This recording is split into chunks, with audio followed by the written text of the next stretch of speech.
Yeah, yeah.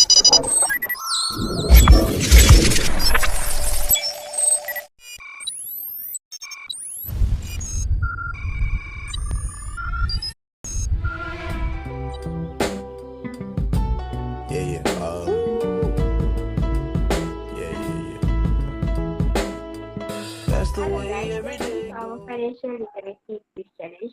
Today you will test your money smart through fun round, easy, medium and hard. Each question sharper budgeting, saving, credit and insurance skills.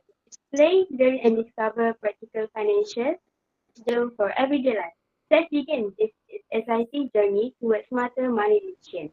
Here are 5 clear instructions for your financial literacy quiz game. Answer by selecting the correct option. We have A, B, C, and D, or stating true or false. Each question has a limited time. Don't overthink, trust your instinct. Once an answer is given, it cannot be changed. Correct answer score points, and the highest scorer at the end win the challenge. So, let's start, shall we? Have the first one. The first round is easy. Warm up your engine. Round 1 is still easy mode. Don't relax just yet because even simple questions can trip you up. Ready? Let's test your basic and see who survives. Are you ready, guys? Yeah, we are. Yeah. Okay, so we start now. Yes. So, in round 1 easy, the first question is following is a variable expense. A, monthly rent. B, student loan payment. C, grocery shopping. D, car insurance premium. What is the answer? I think the correct answer is grocery shopping because the variable on the food cost change monthly, unlike fixed commitment like rent or loans. Yep, same for me. Definitely C, grocery shopping. Some weeks I spend little, some weeks a lot. I will go with C also, grocery shopping too. Ingredients price fluctuates, so it makes sense. I agree. I go with grocery shopping. Variable every time I shop. So the correct answer is C, grocery shopping. Yay! So moving on to the next question. The second question is the main purpose of creating a budget is A, to restrict all spending. To restrict all spending. B, to live within income and reach financial goals. C, to eliminate all debt instantly. D, to copy other spending. I think the correct answer is to live within income and reach financial goals because a budget helps match income with spending. Yeah, I agree. It's B, to live within income and reach financial goals. It's about controlling your money. I'll also go with B, to live within income and reach financial goals. Makes total sense to plan ahead instead of just restricting fund. Same here. Budgeting equals to smart money move. So, B. So, and the correct answer is? So, the correct answer is B, to live within income and reach financial goals. Yes. Yes, all participants at 1 point. Yay. Great teamwork. Okay, so moving on to the next question. The third question is buying on credit means using future income not yet earned. So, is it true or false? I think the correct answer is true because buying on credit means promising future income for current purchases to create obligation to repay later. What do you guys think? I think it's true because when you swipe credit, you are basically promised to pay later with money you haven't earned yet. So, the other two, what do you guys think? I will go with false too. For me, credit card just feel like borrowing from the bank, not future income. I'll take a gamble on fall as well. Buying on credit sounds like more debt, not really a future salary. And the correct answer is Hey. true. So, Oh my god. 2% answer the correct Yeah. is incorrect. So, We never are mind. not ready. We have many questions. So Okay. let's move on to the next question. So for the fourth question is, a budget should never be changed once created. Is it true or false? I think a budget must adapt as income expenses and goals change. Keeping it rigid creates problem when financial circumstances shift. I think it is false. I think it's false. Budget should adapt if your income or expenses change. I will go with false too. Life isn't static. Your budget shouldn't be either. I would say true. A budget is like a rule book, no changing allowed. So yeah. Yes, everybody has. So the correct answer is false. Yay! Woo! I got it right, game. Yeah, okay. On to the next question. The next question is, a student spend 500 ringgit on shopping but only earn 400 ringgit per month. What is the problem? A. Overspending beyond income. B. High saving rate. C. Lack of transport cost. D. Having no debt. So what is the answer, guys? I think spending RM 500 with RM 400 income is overspending beyond earnings. It causes debt accumulation and financial stress. What do you guys think? Yep, I agree. A, overspending beyond income. You can just spend money you don't have, even if you skip transport or whatever. The total spending is still more than income. I'm with you guys. A. Overspending beyond income. That's like living on imaginary money. You might feel rich for a day, but the next month really hits. I also pick A, overspending beyond income. Makes sense. It's basically saying that the student is spending beyond their means, which is exactly the problem here. Alright, everyone log in, and the correct answer is Yay! overspending beyond Yay! I income. got it right. Everyone got You the are correct right. answer. Okay. So next question. An emergency fund is optional only for people with high salary. Is it true or false? I think the correct answer is false because I think emergency funds are essential regardless of salary. What do you guys think? Exactly, false. Even if you're earning little, unexpected things can happen. Emergency funds are for everyone. I agree. False. Does not matter if your salary is high or low. You still need a backup. I also pick false. Yeah, that incident on my cardboard isn't really an emergency fund, so I better start one properly. So yeah, I would choose false. And the correct answer is false. Yay! Yeah. Yay! Moving on to the round two, which is medium. Things are heating up. Welcome to round two. Trust your instinct and push through the pressure. Can you handle it? So the first question for the second round is, a healthy saving is usually 2% of income, B 5% of income, C 10% to 20% of income, D 15% income. So what do you guys think? I think saving 10 to 20% builds long-term security and also cushions emergencies. What do you guys think? Yep, I agree. C, because that's what I remember reading as the ideal range.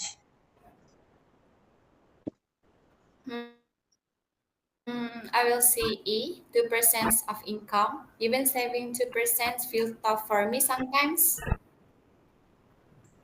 I'm feeling bold, so I will go with D, 50% of income. Save money, half spend. Why not aim high? So, yeah, I would say D. And the correct answer Is is and the correct answer is yay! C. Right. 10% to 20% of income. Very correct. Okay, moving on to the next question. The next question is, which budgeting method use envelope or category like food, rent or transport? A. Written budget. B. Envelope budget. C. Mental budget. And D. App budget. So what is the answer? I think the correct answer is the envelope method defines specific cash or categories to spending areas. So the answer is envelope budget. I think it's envelope budget too because the question literally says envelope. So yeah. I will say C, mental budget. I always just keep my categories in my head. I'll try D, app budget. Nowadays everyone use apps, so that makes sense. And the correct answer for this question is? So the correct answer is envelope budget. So 2% answer correct. So next question is, if your debt ratio is above 60%, it shows high dependence on debt and greater financial risk. So what do you guys think? Is it true or false? I think the ratio above 60% shows heavy reliance on loans, reducing financial freedom and increasing risk of repayment struggles. I think it's true. Yep, true. High debt ratio equal to higher financial risk. I agree, true. Makes sense to watch your debt ratio. I also pick true. Being above 60% sounds very dangerous. That's what I remember. And the correct answer is? The answer is yes. Yay, we all Yes, got one guys. point. Yes. Good job.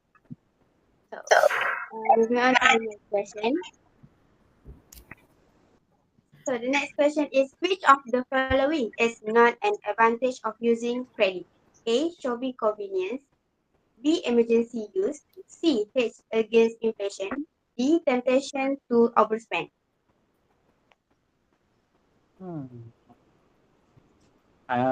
Credit provide convenience and emergencies, but doesn't hedge inflation. So I think it's hedge against inflation. I think it's A, shopping convenience. Buying things easily isn't always a good thing.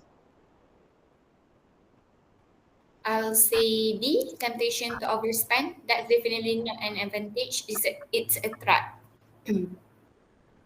I'll try hedges against inflation. That doesn't sound like a real benefit of credit. And the correct answer of this question is?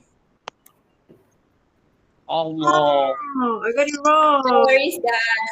I got it wrong too. D. Temptation to overspend. Only one person correct. So never mind, we have a lot of questions. So moving on. So the next question is, credit card always require the balance to be paid in full each month. Is it true or false? I think it's false because credit card allow revolving balances with interest charges, so repayment isn't always required monthly. I think it's true. If not, how else do the banks get their money? I'll go with true too. Sounds logical. No choice but to pay in full. I will say false. You don't have to pay all at once. You can just pay the minimum balance, so it comes with interest. And I will reveal the answer. So the answer is false. Person answered correct and correct. Never mind, guys. So moving on to the next question. Next up is question 12. You buy a motorcycle using a hire purchase. Who owns the asset until full payment is made? A. You. B. Bank or financial. C. Government. D. Insurance company. So what do you guys think? I think in hire purchase, ownership belongs to the bank or financier until full payment is made. So I will go with the answer bank. I think it's D, insurance company. They cover the bike ride. So maybe they hold the ownership until you are done. I will say C, government. They control the road tax and grants, so maybe they also hold ownership for hire purchase. I'll choose B as well because until you finish paying the bike technically belongs to them and not you. So I would choose bank. So, okay. So the correct Yeah. answer is bank or financial. Oh, okay. Good answer. Yeah, I got it. Congrats. Exactly. So next question is, so moving on to the round 3 hard. This is the final showdown. Round 3 hard mode. Only the sharpest mind will survive. Every second counts. Every answer matters. Feel the adrenaline, face the challenge, and claim financial victory. So, we move on to the first question of the round 3. In Islamic insurance, the principle is based on A. Riba, interest, B. Tabarruj and Ta'awun, donation and mutualization, C. Profit maximum, D. Government. What do you guys think of this question? I think the correct answer it is because Takaful operates on tabarruk and ta'awun, promoting mutual help and donations, unlike riba. Sounds tricky. I think it's A, riba, interest, because insurance usually has something to do with money and payments. I'm leaning toward the government guarantee, maybe because the government ensure protection in case something happen. I'm pretty sure it's B. It's all about the mutual helps and contribution, not profit. So the correct answer is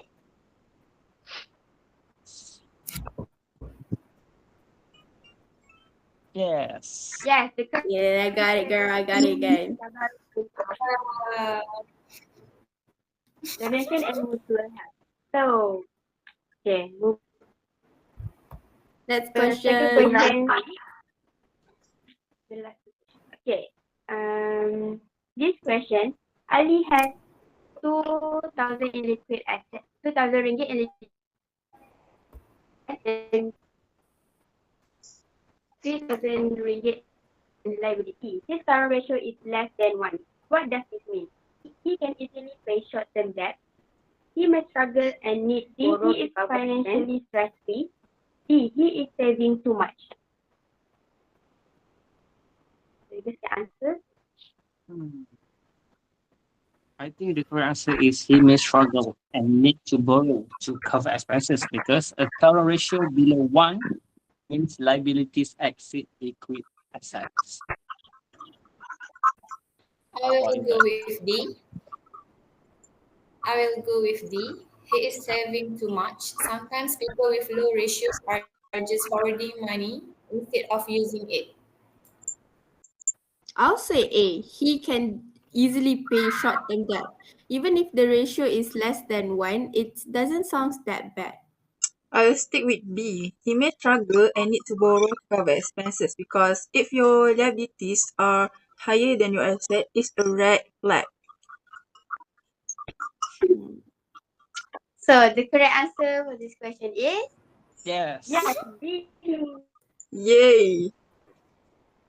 Good and need to borrow to cover. Uh, 2% answer correct. So that's good, guys. So we moving on to the final question is endowment insurance policy provide both protection and saving. What do you guys think of this question? True or false? I think endowment insurance combines protection with savings, offering benefits at maturity or open death. So it's true.